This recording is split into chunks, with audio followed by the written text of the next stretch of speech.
Vamos dar início ao webinar de hoje. Uma vez mais, boa noite a todos. Espero que se encontrem todos bem desse lado. Muito obrigada pela vossa participação. Temos 850 inscritos neste webinar. Muito obrigada.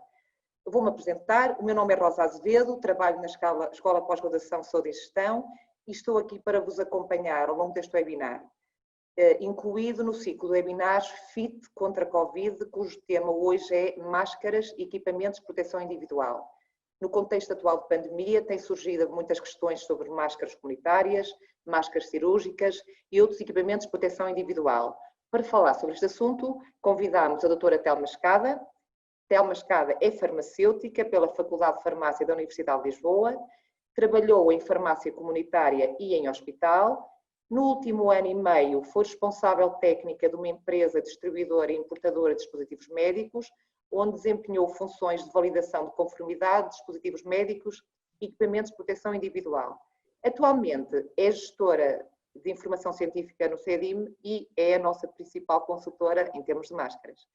Antes da Telma dar início à sua apresentação, gostaria de vos colocar 3 questões que são feitas com muita frequência pelas equipas das farmácias, mas não vos vou dar já as respostas corretas, porque as respostas vão ser dadas durante a apresentação pela Telma. Vamos então lançar a primeira pergunta. A primeira pergunta é sobre máscaras cirúrgicas e diz o seguinte: nas máscaras cirúrgicas, a orientação correta das pregas deve ser de cima para baixo, de baixo para cima, de acordo com as indicações do fabricante, e nenhuma das opções está correta. Esta é uma pergunta muito frequente. Querem votar? Vou-vos dar mais algum tempo para votarem. Já estou a ver as vossas perguntas a surgirem e penso que podemos retirar a pergunta e partilhar os resultados. Ora, vamos lá ver qual foi a vossa resposta. Então é assim, a distribuição foi assim, 60% disse que a orientação correta das pregas deve ser de cima para baixo, 7% de baixo para cima, 31% de acordo com as indicações do fabricante e 2% escolheu a opção que nenhuma das opções está correta. Depois a Telma vai dizer. Vamos lançar agora uma segunda questão também sobre máscaras cirúrgicas. E essa questão tem a ver com uma questão também muito frequente, que é sobre a higienização e desinfecção das máscaras. E então a pergunta diz o seguinte: as máscaras cirúrgicas podem ser desinfetadas com álcool a 70, podem ser higienizadas colocando ao sol durante pelo menos 1 hora, são de utilização única, devem ser descartadas ao fim de 4 horas ou quando estiverem úmidas, e nenhuma das opções está correta. E vamos ver qual foi o resultado da vossa votação. E então foi assim: podem ser desinfetadas com álcool a 70, ninguém respondeu. Ninguém votou nesta. Podem ser higienizadas colocando ao sol durante pelo menos 1 hora, também não. 98% escreveu são de utilização única, devem ser descartadas ao fim de 4 horas ou quando estiverem úmidas, e os restantes disseram que nenhuma das opções estava correta. Muito bem, e agora vamos passar, a resposta, como vos disse há pouco, vai ser dada pela Telma durante a apresentação. E vamos passar à última questão, e sobre máscaras comunitárias. É também uma pergunta feita com muita frequência. E é a seguinte: as máscaras comunitárias, se lavadas a 60 graus, podem ser reutilizadas até 25 vezes, podem ser de qualquer tecido e feitas por qualquer pessoa. Para serem colocadas no mercado, devem ser testadas e cumprir com requisitos mínimos de filtração e respirabilidade, e nenhuma das opções está correta. 6% escolheu a opção se lavadas a 60 graus podem ser reutilizadas até 25 vezes, 1% podem ser de qualquer tecido e feitas por qualquer pessoa, 84% optou para serem colocadas no mercado, devem ser testadas e cumprir com requisitos mínimos de filtração e respirabilidade, e 10% escreveu que nenhuma das opções está corretas. A Telma vai responder. Obrigada por terem votado e queria-vos só, antes de passar à apresentação propriamente dita, queria-vos dizer que no vosso ecrã do computador ou do telemóvel tem um espaço para colocarem perguntas, Q&A, e nesse espaço estejam à vontade para colocarem as perguntas que entenderem. No final do webinar vamos respondê-las a todas. Vamos então passar à apresentação propriamente dita. Telma, antes de mais, muito obrigada por teres aceito o nosso convite e passo a palavra. Obrigado eu, boa noite Rosa, e obrigado à escola pela oportunidade de estar aqui hoje a falar deste tema que me é tão especial e obrigado a todos vós que nos estão aqui a fazer companhia esta noite. Vou partilhar o meu ecrã. Então, esta sessão, tal como a Rosa já disse, é sobre máscaras e equipamentos de proteção individual. É um tema que tem sido largamente debatido nos últimos tempos. Parece que, se por um lado temos a sensação que nunca soubemos tanto sobre máscaras, por outro parece que também nunca tivemos tantas dúvidas sobre este tema. E neste sentido, enfim, surgiu a necessidade de elaborarmos esta sessão, muito orientada para o que é a prática da farmácia comunitária, portanto, no fundo, com o objetivo de capacitar as equipas da farmácia para a tomada de decisões neste tema.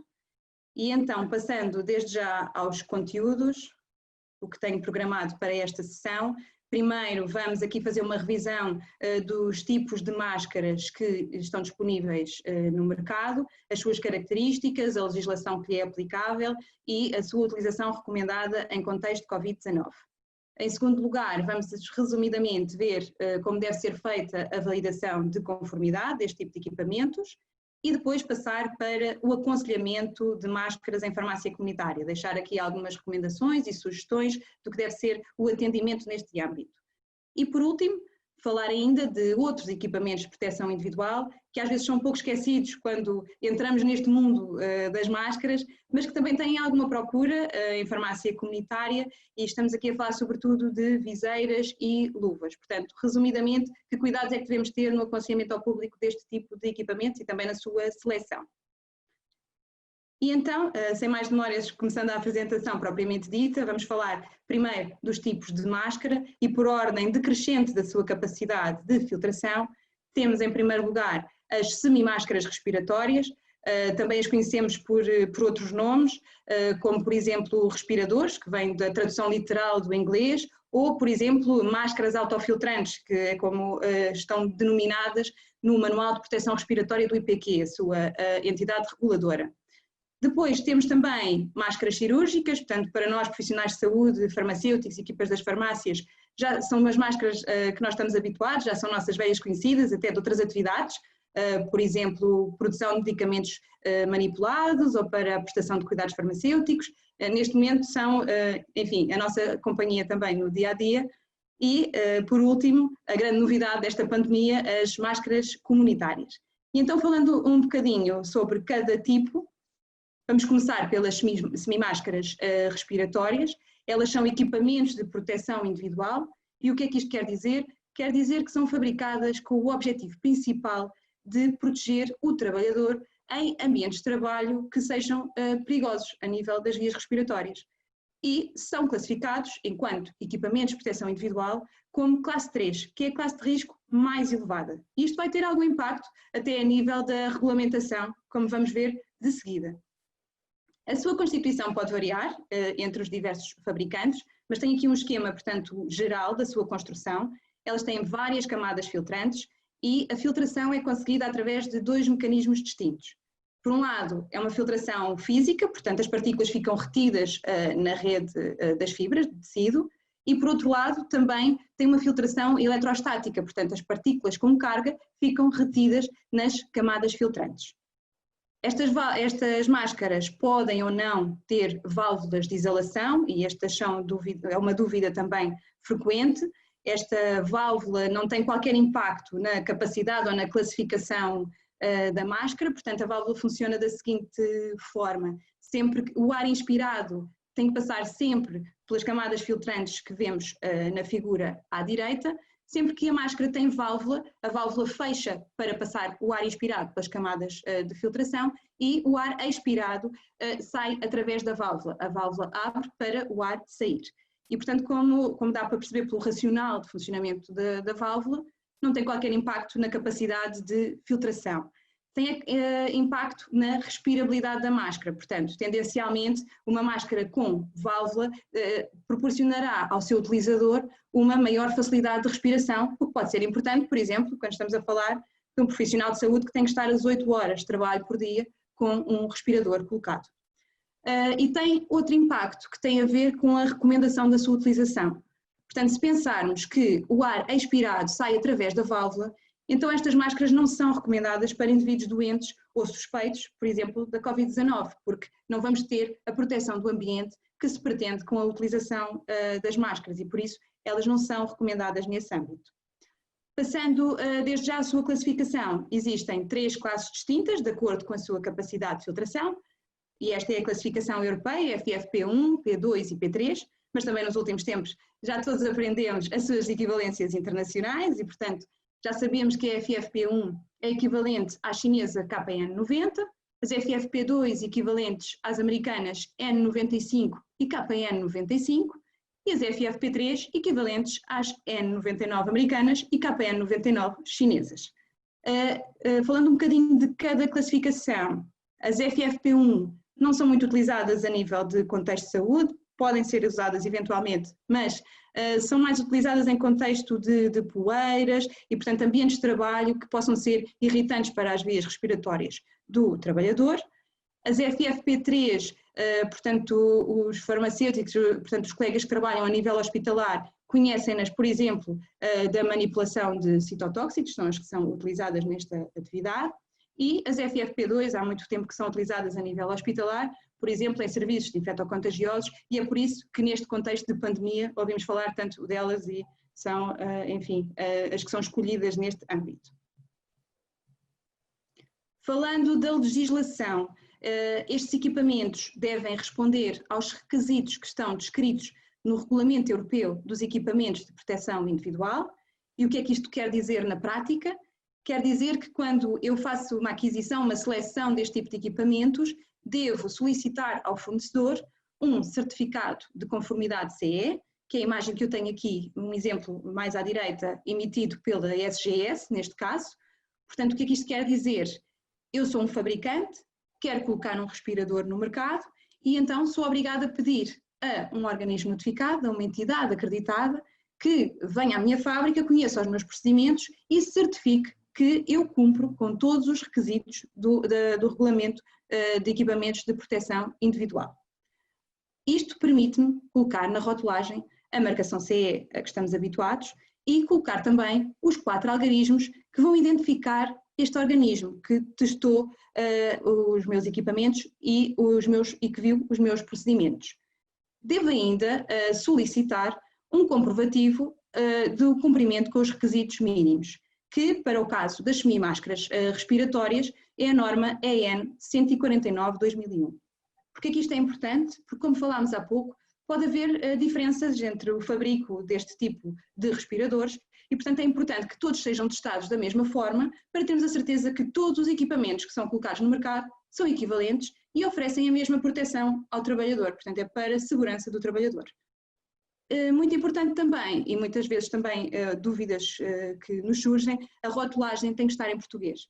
Portanto, a marcação CE tem que estar sempre acompanhada dos 4 algarismos notificados e a rotulagem tem que estar em português sempre que o equipamento tem marcação CE. Sabemos também que estamos num contexto completamente excepcional e que existe também um regime regulamentar excepcional para esta pandemia. E o que é que isto nos traz? E a nível nacional, através do Decreto-Lei número 14/E de 2020, traz-nos que a marcação CE deixa de ser obrigatória, a rotulagem também não é obrigatório que esteja em português, embora, deixando este alerta, as entidades recomendam que esteja em inglês, espanhol ou português, para que o consumidor tenha acesso até a algumas recomendações de segurança e de utilização e que as possa ler.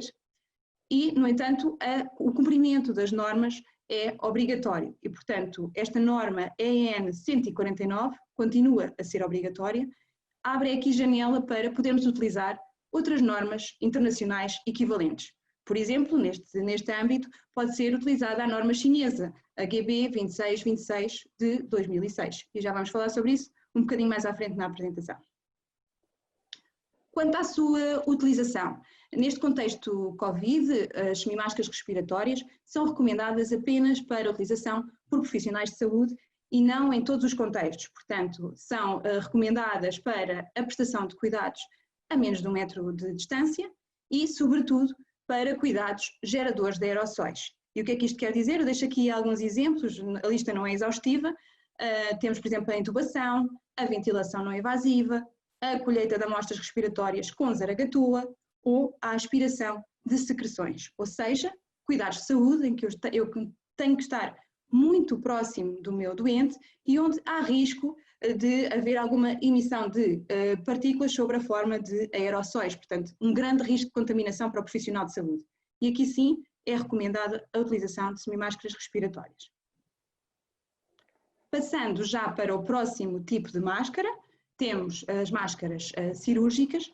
Aqui já não temos equipamentos de proteção individual, não é esse o objetivo do seu fabrico, são dispositivos médicos. Quer isto dizer que o objetivo principal do seu fabrico é a proteção do doente. Eles são da classe de risco mais baixa dentro da legislação dos dispositivos médicos, classe 1 não estéreo, e à semelhança das máscaras anteriores, vai ter algum impacto a nível de regulamentar, portanto aqui será muito mais fácil colocar uma máscara cirúrgica no mercado, como vamos ver de seguida. Mais uma vez, a sua constituição pode ser variável, de acordo com o fabricante.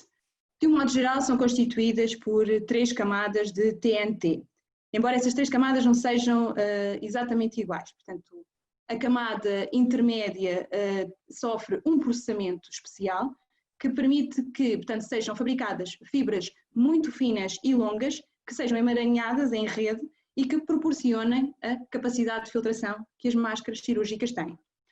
A nível da camada superior, pode ainda ter um tratamento hidrofóbico, portanto, repelente de líquidos, que vai permitir esta classificação 2R, como vamos ver de seguida.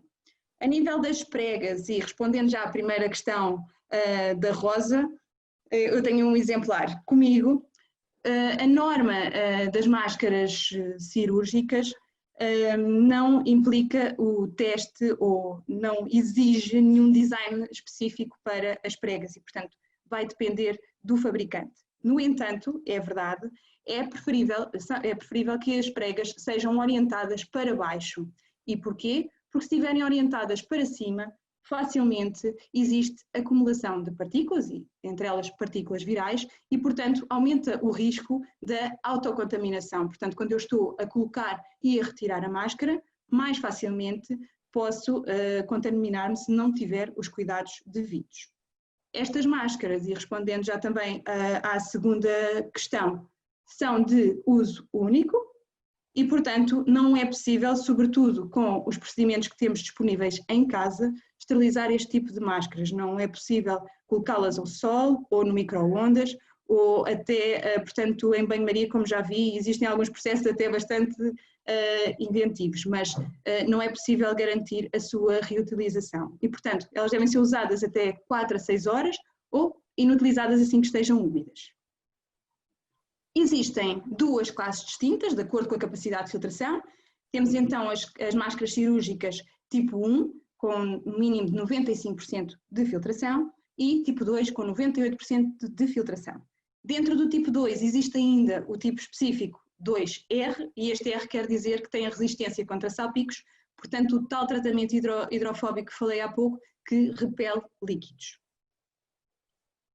A nível de legislação, estas máscaras devem responder aos requisitos que estão descritos na Diretiva Europeia dos Dispositivos Médicos, a 93/42/CEE, que é transposta para a legislação nacional do Decreto-Lei 145 de 2009. Deixar-vos aqui um alerta que estamos em fase de transição. Esta diretiva vai passar a regulamento europeu. Aliás, era para ser obrigatório a partir de maio deste ano, mas enfim, como várias coisas na nossa vida, acabou por ser adiado com este contexto de pandemia e será obrigatório apenas a partir de maio de 2021, também para aliviar um pouco a pressão sobre as entidades reguladoras dos Estados-membros da União Europeia.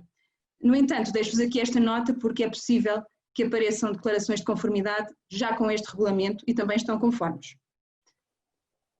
Então, e o que significa na prática esta legislação? O que é que eu devo exigir quando estou a validar uma máscara cirúrgica? Então, primeiro que tudo, compreender que este é um dispositivo médico classe 1, como falei há pouco, portanto é um dispositivo médico de risco baixo e, portanto, de construção simples. Para colocar no mercado, eu próprio, o fabricante, é que faz a aposição da marcação CE simples na rotulagem. Já não preciso de um certificado de conformidade, portanto, se recordam do exemplo anterior, não é necessário a intervenção de um organismo notificado e, portanto, passando aqui o disclaimer e não tem qualquer compromisso publicitário com a empresa em questão, é apenas um exemplo, o próprio fabricante é que emite a declaração de conformidade CE, que basicamente é uma declaração onde diz que cumpre com todos os requisitos que estão descritos na Diretiva Europeia dos Dispositivos Médicos. E, de seguida, pode colocar o produto no mercado, desde que o teste e que ele esteja de acordo com as normas. Mais uma vez, tal como os respiradores, a construção pode ser variável, ainda agora falámos nisso, as pregas para cima, as pregas para baixo, o que é importante é que cumpra com os requisitos que estão estabelecidos. Portanto, todas as máscaras cirúrgicas que estão no mercado devem ser testadas de acordo com o mesmo racional, que neste caso é a EN 14683/2019. A rotulagem deve estar também em português, portanto, qualquer máscara cirúrgica que tenha marcação CE tem que ter a rotulagem em português, porque faz parte do regulamento, faz parte da legislação. E, mais uma vez, temos também o regime excepcional aplicado aqui a este contexto de pandemia, em que a marcação CE deixa de ser obrigatória, a rotulagem em português também deixa de ser obrigatória, mas esta norma e estes testes continuam a ser obrigatórios e, portanto, as máscaras devem ser testadas, devem ter um comprovativo de que cumprem com os requisitos da 14683/2019 ou uma equivalente internacional. Passando à utilização recomendada para as máscaras cirúrgicas, a nossa DGS recomenda a utilização pelos profissionais de saúde, sempre que não estejam nas situações que falámos há pouco para os respiradores, também para os indivíduos doentes ou suspeitos de Covid-19 e os seus cuidadores, e para indivíduos pertencentes a grupos de risco, que a DGS nas suas normas identifica como os idosos, os imunocomprometidos e os doentes crónicos. Portanto, não sendo doentes que têm uma maior probabilidade de infecção, são doentes que mais facilmente desenvolvem uma forma grave da doença e, portanto, devem estar devidamente protegidos quando não é possível manter o distanciamento social. As máscaras cirúrgicas tipo 1 devem ser utilizadas por profissionais que, embora não sejam da área da saúde, estejam em contacto frequente com o público e, portanto, com grande probabilidade, com mais probabilidade de infecção. Passando, como eu dizia há pouco, para a grande novidade que a pandemia nos trouxe, as máscaras comunitárias, elas são produtos têxteis, são produzidas recorrendo a diversas matérias-primas, como por exemplo o algodão ou o TNT, e queria deixar já aqui uma nota, todas as informações que eu vou deixar de seguida dizem respeito às máscaras aprovadas para colocação no mercado.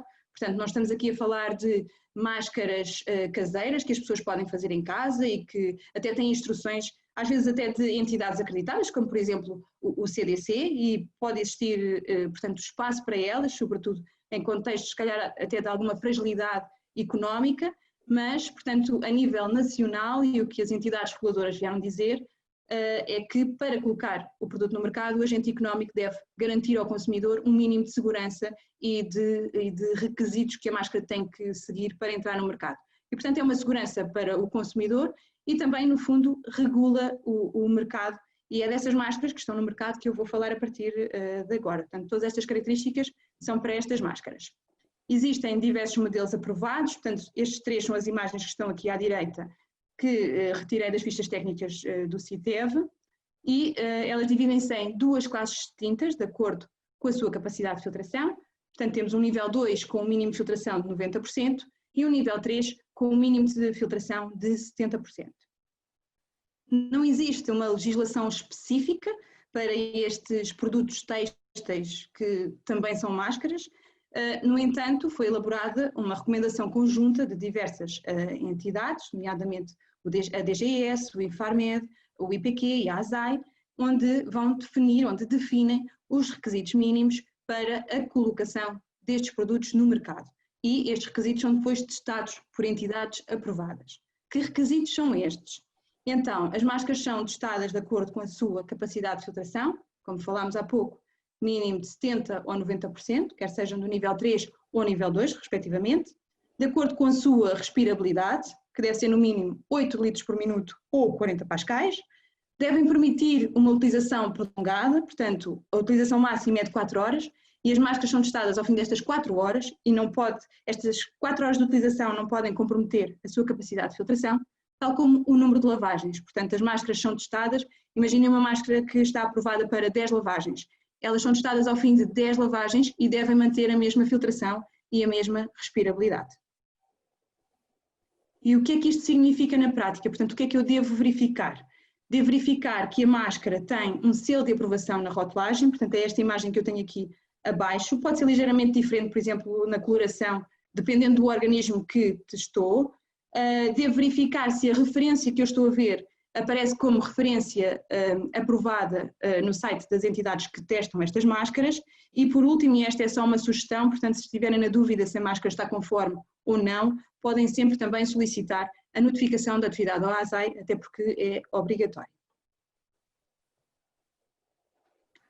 Quanto à sua utilização, as máscaras comunitárias de nível 2 são recomendadas para profissionais em contacto frequente com o público, enquanto que as máscaras de nível 3 são para profissionais que não estejam em teletrabalho e que trabalhem, por exemplo, em contexto de escritório, ou para a população em geral, quando não é possível manter o distanciamento social. Estamos aqui a falar de atividades do dia-a-dia, como uma ida às compras ou, por exemplo, uma viagem nos transportes públicos, onde não conseguimos garantir o distanciamento social que é recomendado.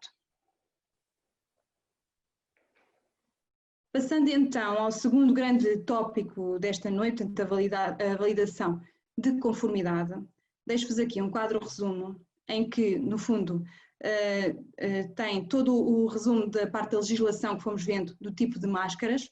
Na parte superior vamos ter os quadros do cenário regulamentar habitual e abaixo esta situação excepcional, enfim, de pandemia que estamos a viver atualmente. E, portanto, para uma semimáscara respiratória, eu devo solicitar um certificado de conformidade CE, um comprovativo de conformidade com a norma EN 149, uma marcação CE e 4 algarismos de organismo notificado na rotulagem e rotulagem em português. Quanto a este contexto excepcional de Covid-19, continua a ser obrigatório o comprovativo de conformidade com a norma EN 149/2001 ou equivalente. E deixo aqui esta sugestão, a notificação da atividade à ASAI. Está prevista esta obrigatoriedade no Decreto-Lei 14E de 2020 e pode ser muito útil quando pretendemos validar este tipo de máscaras que não têm marcação CE. E vou já dar um exemplo porquê. Imaginem, portanto, tal como eu falava há pouco, uma das normas equivalentes é a norma chinesa HB 2626 de 2006. E surgem-nos, até porque também já tive a oportunidade de ver, certificados de organismos chineses que não sabemos se têm validade, se são efetivamente entidades acreditadas e muitas vezes esses certificados são até em mandarim. E, portanto, não temos como validar se aquele certificado está conforme ou não, ou se é suficiente para confirmar a validade daquela máscara. E, portanto, aqui devemos recorrer a este recurso legal que obriga os importadores a notificar a sua atividade à ASAI, porque assim estamos protegidos, sabemos que a entidade reguladora tem conhecimento que aquele produto está no mercado e autorizou a sua distribuição. O que diz no Decreto-Lei 14/2020 é que as entidades reguladoras têm 4 dias para responder aos importadores e, portanto, este pode ser um mecanismo de segurança para podermos validar sempre estes equipamentos que não têm a marcação CE, para termos mais segurança nos produtos que disponibilizamos à população. A nível de máscaras cirúrgicas e, portanto, no contexto regulamentar habitual, devo exigir a declaração de conformidade CE, que, como falámos há pouco, é emitida pelo próprio fabricante, um comprovativo de conformidade com a norma EN 14683, a marcação CE simples na rotulagem e a rotulagem em português. No contexto excepcional da Covid-19, continua a ser obrigatório o cumprimento da norma 14683, ou equivalente internacional, e deixo mais uma vez a sugestão, a notificação da atividade ao Infarmed. Neste caso, é Infarmed, porque é um dispositivo médico. Quanto às máscaras comunitárias, portanto, habitualmente não existe legislação, portanto, só faz sentido neste contexto de pandemia e devemos sempre verificar que o selo que temos um selo de aprovação na rotulagem e que a referência que estamos a ver aparece listada no site das entidades que testam este tipo de máscaras. E agora vou pedir a vossa colaboração. Tenho aqui um exemplo de uma validação de conformidade e daqui a pouco vai surgir uma pergunta no ecrã. E, portanto, o exemplo que tenho para vocês é o seguinte. Imaginem que chega à minha farmácia umas máscaras com este aspecto que vemos aqui à esquerda e até me parecem com bastante qualidade e eu solicito mais documentação ao fornecedor. E é-me enviado este certificado que coloco aqui à direita. A pergunta será se estas máscaras estão conformes, não estão conformes ou se preciso de mais documentação. Acho que podemos lançar a pergunta. Portanto, digam, estas máscaras e este certificado será suficiente para a validação da sua conformidade? O que vos parece? Sim? Não? Ou precisávamos de ver mais documentação? Então, 25% diz que sim, que está conforme, 24%, muito dividido, 24% diz que não e 51% precisava de ver mais documentação. Portanto, aqui a resposta seria não, e passo já a explicar porquê. Estas máscaras são máscaras cirúrgicas, portanto são dispositivos médicos e o certificado que o distribuidor me envia é referente, como podem ver aqui na parte inferior, ao regulamento do equipamento de proteção individual e à norma aplicável aos respiradores, à norma 149 de 2001. E, portanto, este certificado nunca poderá corresponder a máscaras deste género aqui à esquerda. Sim, é verdade, posso pedir mais informação ao fabricante, ao fornecedor, é verdade, mas neste caso este certificado estaria logo à partida errado. Vamos então passar a um segundo exemplo e o funcionamento será semelhante, embora com outro tipo de máscaras. Portanto, temos uma máscara, não sei se conseguem ver bem, mas temos a informação que é uma KN95, e portanto a equivalente chinesa à nossa FFP2. Temos esta rotulagem e este certificado. E, portanto, a pergunta será a mesma e vamos então lançar a pergunta. Acham que esta máscara estará conforme? Não? Ou precisamos de mais documentação? Conseguimos validar esta máscara desta forma? O que vos parece? Então temos aqui 38% da audiência pensa que a máscara está conforme, 29% é da opinião que não e 33% afirma que precisaria de mais documentação. E aqui a resposta certa seria mesmo o precisaríamos de mais documentação. E porquê? Portanto, esta máscara seria validada como uma FFP2, um equipamento de proteção individual classe 3, o que quer dizer que eu precisaria de, para já, uma marcação CE com 4 algarismos notificados e a rotulagem não me mostra qualquer marcação CE e o certificado não me mostra, portanto, nenhuma identificação de organismo notificado. Desta forma, esta máscara deve ser validada como se não tivesse marcação CE, portanto, neste regime excepcional da Covid-19.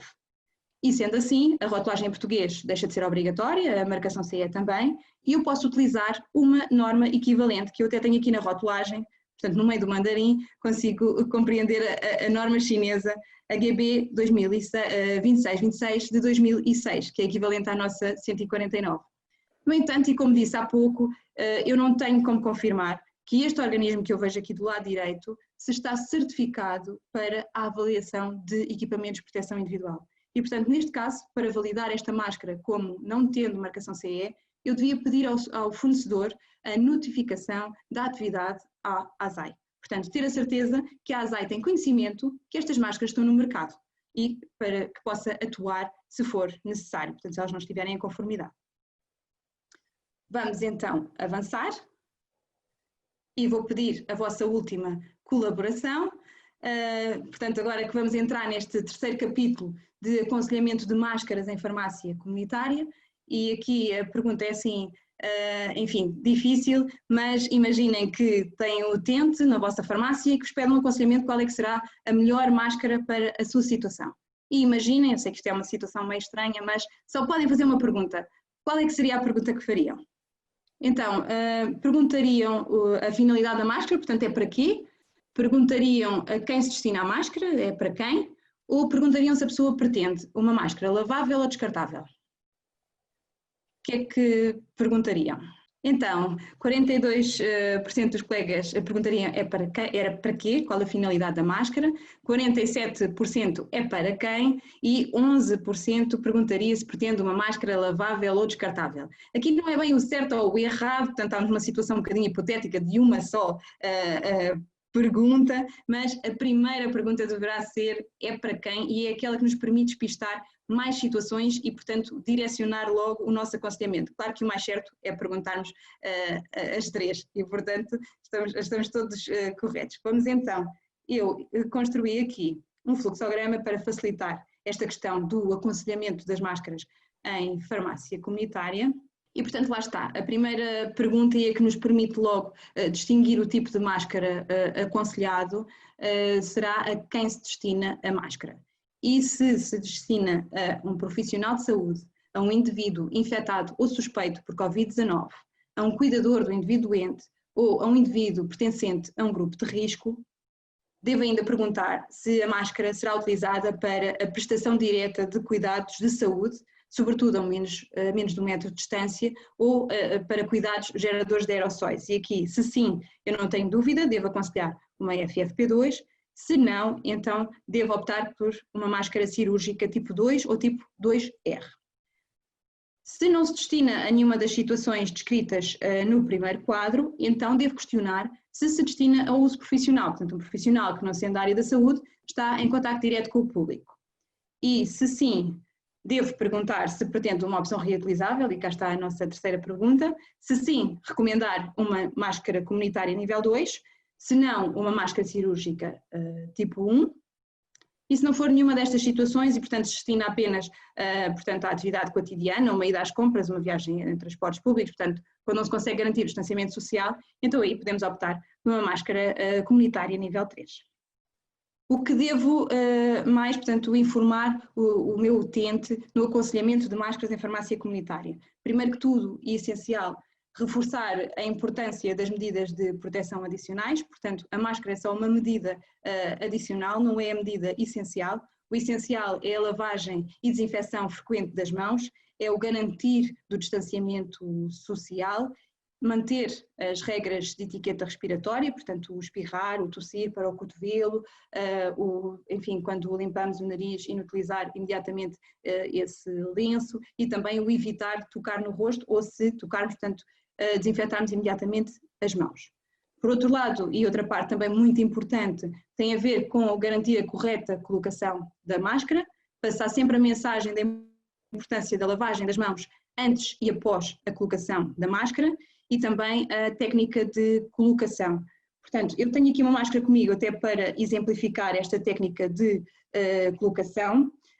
Devemos primeiro sempre lavar, se possível, ou desinfetar as mãos com uma solução de base alcoólica. De seguida, pegar nas laterais da máscara, colocá-la, ajustá-la, primeiro ao nariz, e depois tapar completamente o queixo. E esta informação deve ser sempre, como não ajusta bem no meu rosto, posso ainda dar aqui uma volta no elástico. E agora sim,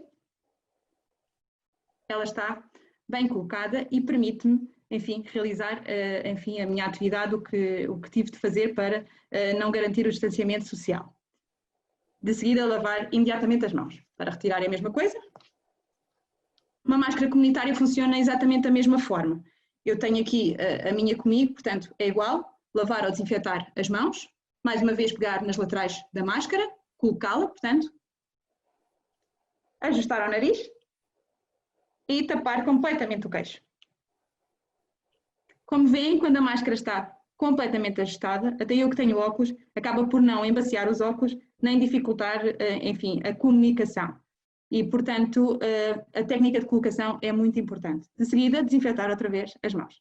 Para retirar, é a mesma coisa. Pegar nas laterais e retirá-la. Muito importante, por exemplo, numa ida às compras, as senhoras, eu agora não fiz, mas devem sempre apanhar o cabelo, também para evitar o mexer no rosto.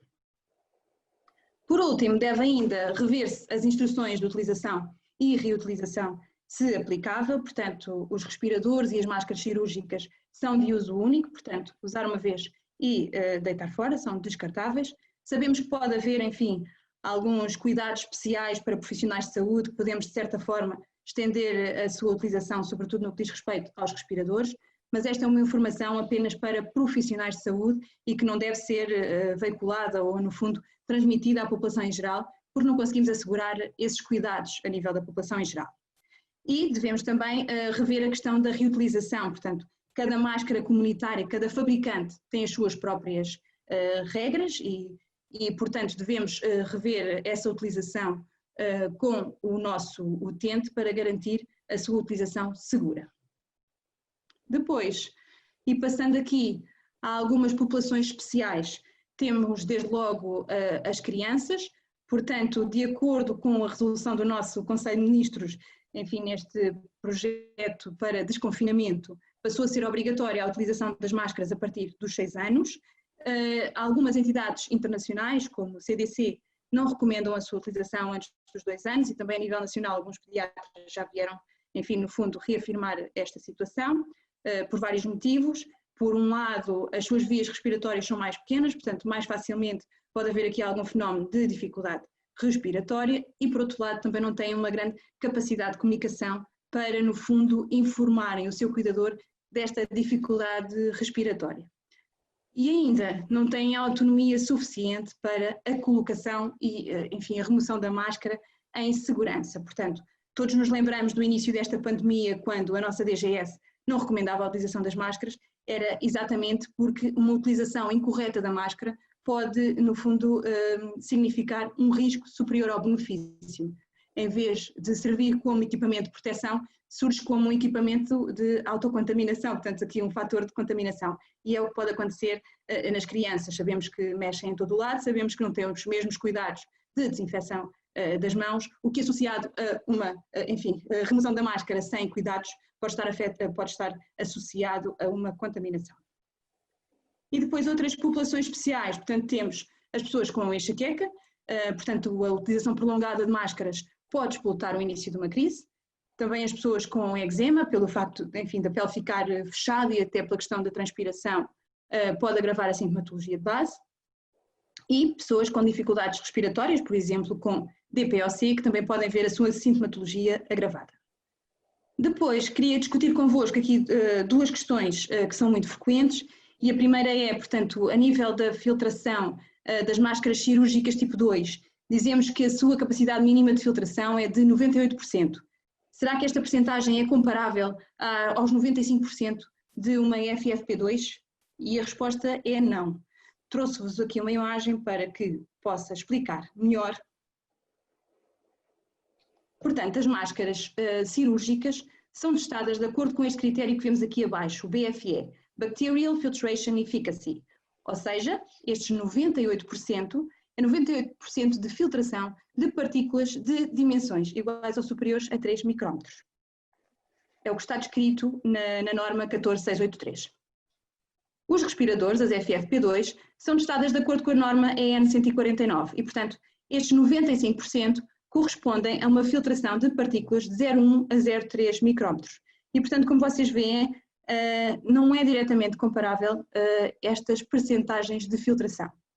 Então isto quer dizer que as máscaras cirúrgicas não filtram, não são seguras? Não é isto que quer dizer, mas são testadas por metodologias diferentes e, portanto, enquanto profissionais de saúde devemos conhecer exatamente os equipamentos que temos à nossa disposição e o seu posicionamento e de que forma são testados e, portanto, não é diretamente comparável. No entanto, existem diversos estudos, ensaios laboratoriais e, enfim, artigos publicados que sugerem uma proteção, portanto, uma filtração de partículas na ordem dos 80% a 85% para as máscaras cirúrgicas, o que, como veem, é um ótimo nível de proteção e com muito melhor respirabilidade em relação às FFP2. Outra questão muito frequente tem a ver com as recomendações para o tratamento de resíduos, portanto, como é que estas máscaras devem ser eliminadas a nível da farmácia comunitária. A DGS não dá nenhuma recomendação em concreto para o tratamento deste tipo de resíduos, apenas temos uma comunicação da APA, a Agência Portuguesa do Ambiente, que divide as empresas em pequenos produtores de resíduos urbanos e grandes produtores de resíduos urbanos, e sendo que as farmácias se incluem no primeiro grupo, e portanto as máscaras poderão ser colocadas no lixo comum. A recomendação é que seja em saco de plástico próprio e depois seguir para o lixo comum. Se a farmácia, portanto, utilizar este tipo de equipamentos em procedimentos de risco, e estamos aqui a falar, por exemplo, do atendimento de um indivíduo suspeito de Covid, então esses resíduos devem ser encaminhados por uma empresa de gestão de resíduos e esses resíduos tratados como com risco biológico tipo 3. Passando desde já para os outros equipamentos de proteção individual, falar-vos primeiro das viseiras. As viseiras são também um equipamento de proteção individual, neste caso da classe de risco mais baixa, portanto classe 1, devem também responder ao Regulamento de Equipamentos de Proteção Individual, 2016-425, e a sua proteção é uma proteção simples, portanto servem de barreira física contra partículas, neste caso. Em locais fechados, a sua utilização deve ser associada à máscara, para conseguirmos o nível de proteção que pretendemos. A sua marcação CE é preferencial, mas neste contexto da Covid não é obrigatório. E a sugestão que vos deixo, portanto, na questão de adquirirem este tipo de equipamentos, é garantir, junto do fornecedor, que é possível, portanto, a desinfecção destes equipamentos com produtos que inativem a Covid-19. Estamos a falar, por exemplo, do álcool a 70 e do hipoclorito de sódio e, portanto, garantir que não degrada o material. E, por último, em relação às luvas, elas são dispositivos médicos e equipamentos de proteção individual, devem ter uma certificação dupla, devem responder a ambas as legislações e, portanto, a nossa DGS não recomenda a sua utilização, portanto, a nível geral, pela população, só para prestação de cuidados de saúde. E neste contexto devem ser usadas luvas de exame simples, trago aqui dois exemplos, portanto, mais à direita temos umas luvas de vinil e as azuis de nitril, sendo que as nitril têm uma maior resistência e durabilidade. Estas luvas são de uso único e, portanto, devem ser trocadas a cada utente ou a cada prestação de cuidados de saúde. A marcação CE é sempre preferencial, mas neste contexto não é obrigatório e mesmo não sendo recomendado para a população em geral, portanto, sabemos que alguns utentes procuram e que se sentem mais confortáveis na utilização das luvas, por exemplo, para uma ida às compras e nesse sentido, portanto, o conselho que vos deixo, portanto, a mensagem que devem transmitir ao utente é a utilização das luvas pelo menor período possível. Portanto, imaginem, e vou pegar outra vez no exemplo da ida às compras, portanto, o utente deve, ao entrar no estabelecimento comercial, desinfetar as mãos e colocar as luvas nesse momento, efetuar as suas compras, assim que sai do estabelecimento comercial, inutilizar, descartar imediatamente as luvas e desinfetar novamente as mãos. Esta deve ser a recomendação. E, pronto, era isto que tinha preparado para falar convosco hoje. Vou então passar aqui a palavra à Rosa, não sei se nos foram chegando perguntas, Rosa? Elma, temos muitas perguntas, foste muito clara, muito sintética, mas temos muitas perguntas, o que é bom, porque espero que tenhamos ainda os 850 participantes. Então, a primeira pergunta é esta. Onde se incluem as máscaras descartáveis disponíveis para venda nas grandes superfícies? São máscaras cirúrgicas? Então, pode depender. Portanto, como sabemos, as grandes superfícies podem, enfim, vender dispositivos médicos, estão autorizadas para tal, e, portanto, se tratarem de máscaras cirúrgicas, devem responder exatamente aos mesmos requisitos que falámos aqui, portanto, ter a marcação CE, a rotulagem em português e, portanto, a descrição de que são dispositivos médicos e que respondem à norma EN 14683. Se não tiverem, portanto, nenhum destes requisitos, então não se enquadram em nenhum destes parâmetros que vimos há pouco e devem ser, no fundo, vistas como máscaras comunitárias de uso descartável, portanto, apenas para uso, enfim, uma emergência. Portanto, sim, esquecemos da nossa máscara, precisamos de uma máscara, pode ser utilizado como, enfim, como recurso, mas não oferecem o mesmo nível de segurança. Muito bem. Outra pergunta. Existem outros organismos que não o CITEV a testar as máscaras comunitárias? Sim, na comunicação conjunta que as entidades reguladoras emitiram, eles deixam, portanto, enfim, esse espaço em aberto, não fecham apenas ao CITEV, se bem que o CITEV foi quem iniciou, foi o primeiro, mas entretanto já surgiram outros organismos, e eu tenho conhecimento pelo menos de mais um. Portanto, o que os colegas devem garantir é o selo de aprovação e que é emitido por qualquer entidade, e também devem, no fundo, verificar se as referências estão devidamente testadas e aprovadas por essas entidades. Próxima pergunta. Após análise da legislação europeia relativas a dispositivos médicos, constatei que não é possível retirar máscaras da embalagem principal para vender à unidade. Existe alguma legislação específica para os tempos que decorrem? Como é que as farmácias devem agir? Não existe, e a legislação, enfim, excepcional para este período não coloca esta exceção. E, efetivamente, tanto a diretiva como o novo regulamento, portanto, não recomendam a abertura da caixa. Portanto, era importante que os colegas percebessem é que deve ser visto quase como um medicamento. Nós também não abrimos a caixa e não disponibilizamos um comprimido ou uma unidade ao nosso utente, porque acabamos por perder a rastreabilidade do produto. Eu não sei de que lote é que pertence, a que fabricante é que pertence, e, portanto, perdemos aqui muita informação de segurança. Imaginem que existe um alerta de segurança, uma máscara cirúrgica que está contaminada e que é preciso recolher. Se o utente não tem a embalagem em casa, não sabe se está perante uma máscara cirúrgica daquele lote, e, portanto, podemos estar aqui, enfim, a imprimir algum risco na utilização do dispositivo médico. E, portanto, legalmente as máscaras devem ser vendidas na sua embalagem original. Se houver alguma, e sabemos que tem havido escassez no mercado, sobretudo de máscaras conformes, e, portanto, se houver esta opção, garantir sempre que o consumidor tem acesso a todas as informações que precisa. E são estas que falei há pouco, portanto, que têm acesso à referência, ao fabricante, e ao lote e à validade. No mínimo, sim. Muito bem. Mas devemos sempre quase encará-los como um medicamento, sim, portanto, sim.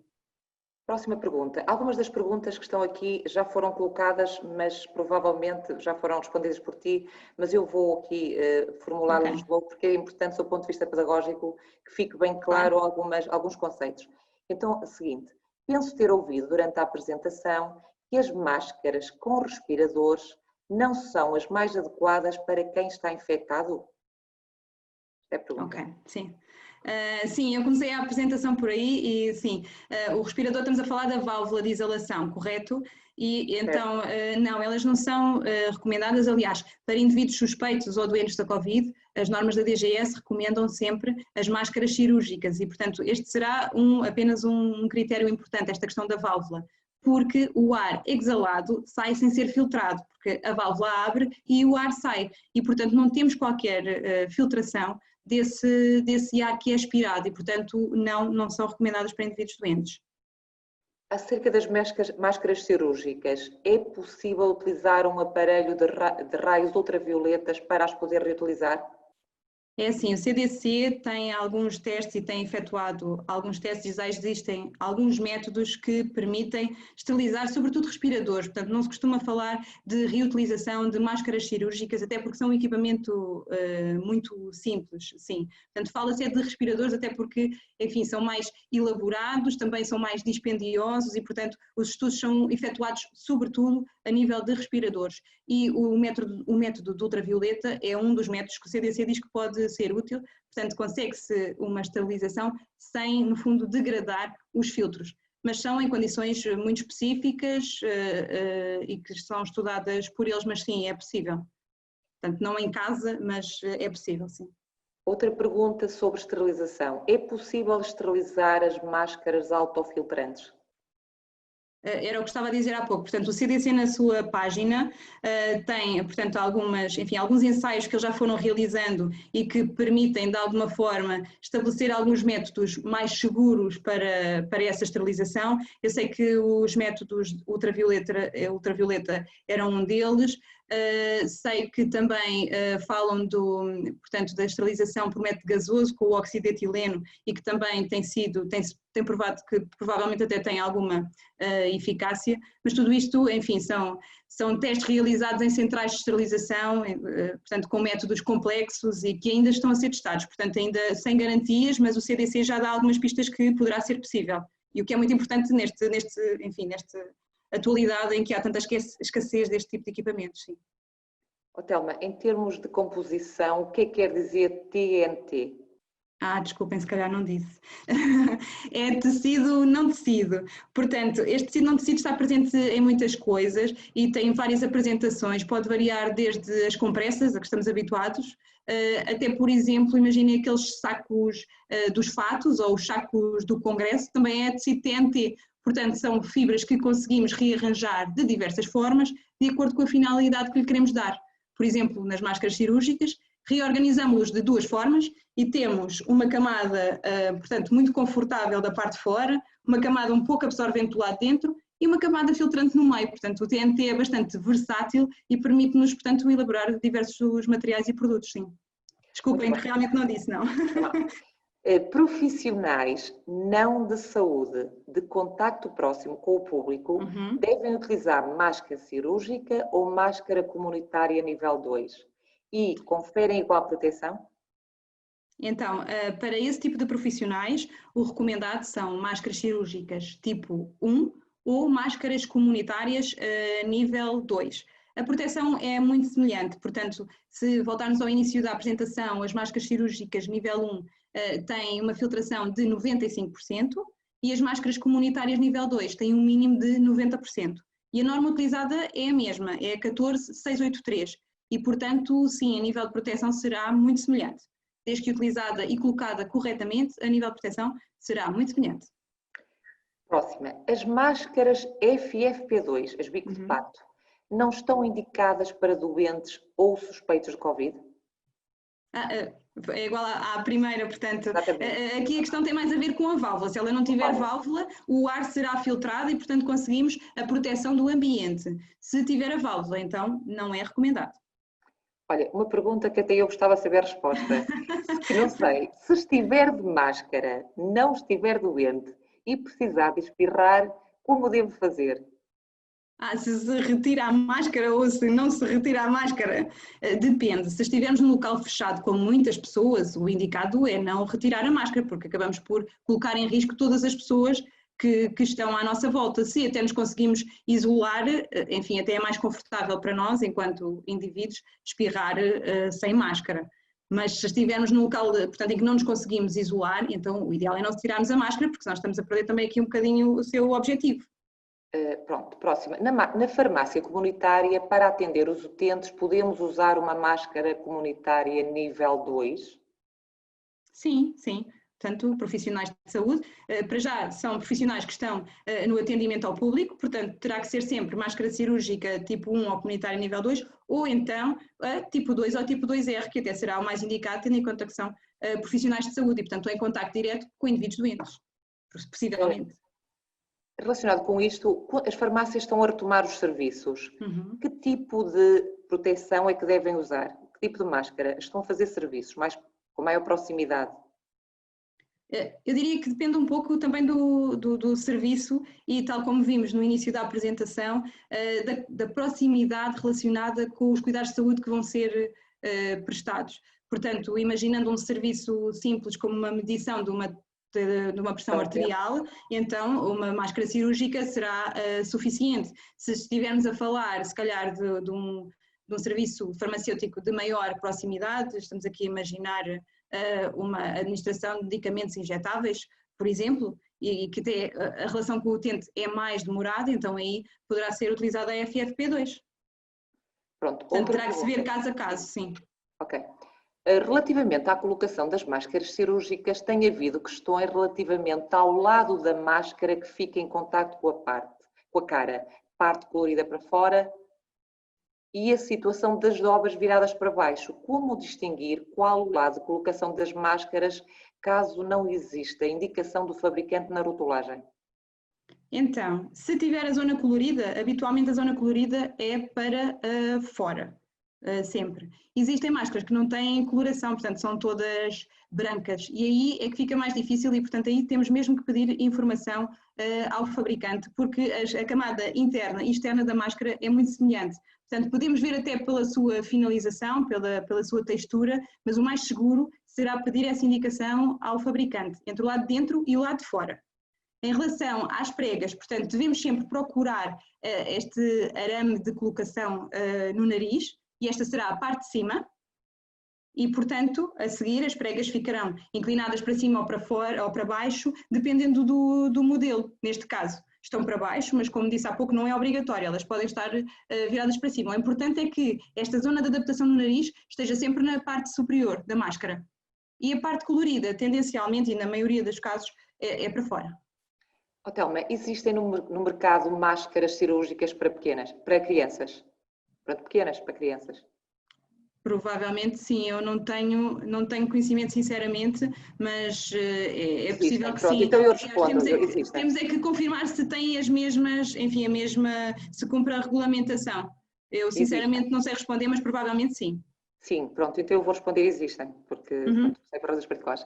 Vamos passar aqui para outra questão. Na farmácia, além do acrílico no balcão, podemos utilizar apenas a viseira ou também a máscara? Tu já respondeste a isto, mas vamos reforçar. Sim, é assim, tendo o acrílico no balcão, acaba por não fazer muito sentido ter também a viseira, porque o acrílico funciona como barreira física e que é a proteção que a viseira também me vai dar. E, portanto, faz sentido é juntar a máscara, até pela questão da proteção entre colegas, portanto, dentro da mesma equipa, até porque pode haver, enfim, aproximação e não se conseguir garantir o distanciamento social e, portanto, se tem o acrílico, então pode utilizar só a máscara. Muito bem. Agora uma pergunta também muito frequente que é, caso as luvas sejam desinfetadas com álcool gel ou álcool a 70, não podem ser utilizadas mais do que uma vez, ou seja, serem utilizadas por um período de algumas horas no atendimento? É assim, podem. Não conseguimos é saber exatamente quantas vezes, porque a verdade, por um lado, a superfície da luva é rugosa e, portanto, tem tendência, as partículas acabam por ficar agarradas à superfície da luva e, por outro lado, o álcool a 70 acaba por aumentar a permeabilidade da luva e, portanto, corremos o risco de, ao fim dessas horas, as partículas já estão, no fundo, a entrar no meio do material de que é feito a luva e o profissional acaba por estar em risco. E como não temos essa segurança, se é 1 hora, se são 2 horas, são 3 horas, ou quantos ciclos de desinfecção é que a luva aguenta, então o ideal será a não utilização dessas luvas ou utilizar um uso único. Portanto, aqui a questão é só os testes que estão realizados, sim. Outra pergunta. As máscaras sociais de determinado fabricante são reavaliadas pelo CITEV de modo a aumentar o número de lavagens em relação à primeira análise das mesmas? São, sim. Okay. Portanto, eles deram prioridade primeiro a aprovar o maior número de máscaras, também para estarem disponíveis por todo o território nacional e, portanto, inicialmente tínhamos uma lista muito grande de vários fabricantes apenas com 5 lavagens e, entretanto, foram tendo a oportunidade de testar com mais lavagens e, portanto, sim, é possível que haja essa atualização. No atendimento, numa farmácia, deve-se usar luvas? Não está recomendado pela norma da DGS, portanto não é obrigatório e até pode, enfim, dar uma falsa sensação de segurança, como estávamos a falar há pouco. Eu percebo que, e já estive em situações semelhantes, em que, portanto, diariamente utilizar o álcool gel na pele diversas vezes pode ser bastante irritante para a pele e não muito agradável, mas será o mais recomendado. Telma, outra pergunta. Os elásticos das máscaras cirúrgicas podem ser traçados para ficarem mais justas? Não é contraindicado devido às folgas que surgem de lado? Não, podem ser utilizados. Aliás, eu até costumo colocar um nó aqui na parte de trás, hoje esqueci-me e depois a meio da apresentação não o fiz. Costumo colocar assim, desta forma, porque assim já não surge essa tal de folga lateral que acaba por, portanto, entra muito ar de lado e, portanto, estamos a perder aqui capacidade de filtração da máscara, é verdade, mas pode ser utilizado e é melhor do que não cruzar os elásticos laterais e, portanto, a máscara não ficar bem ajustada. Portanto, é melhor cruzar do que não cruzar e a máscara não ficar bem ajustada. Portanto, okay. Sim. Perfeito. Vamos passar para a última pergunta, porque nós temos várias questões aqui, mas que já foram respondidas ao longo do webinar. Vamos fazer só uma última pergunta, que é, na administração de injetáveis, usamos máscaras cirúrgicas conjuntamente com viseira. É equivalente ao uso de uma KPE95? Não é equivalente, mas é bastante seguro. Também é uma opção, porque temos a barreira física e depois temos a capacidade filtrante de uma máscara cirúrgica, e aqui é importante que seja 2R para termos a tal resistência aos salpicos, mas, portanto, as duas proteções já será bastante seguro para a realização deste tipo de cuidados farmacêuticos, sim. Muito bem. Telma, havia mais perguntas? Não vamos responder agora porque já foram respondidas ao longo da apresentação, contudo, amanhã estarás disponível no âmbito da linha de apoio farmacêutico para responder aos colegas que fizerem certo entrar em contato contigo. Eu quero agradecer a todos os participantes que estiveram a acompanhar-nos desse lado e que se mantiveram connosco. Agradeço também à doutora Telma a sua excelente apresentação. Muito obrigada. Obrigada, Rosa. Boa noite a todos. Muito obrigada. Até para a semana. Boa noite. Boa noite.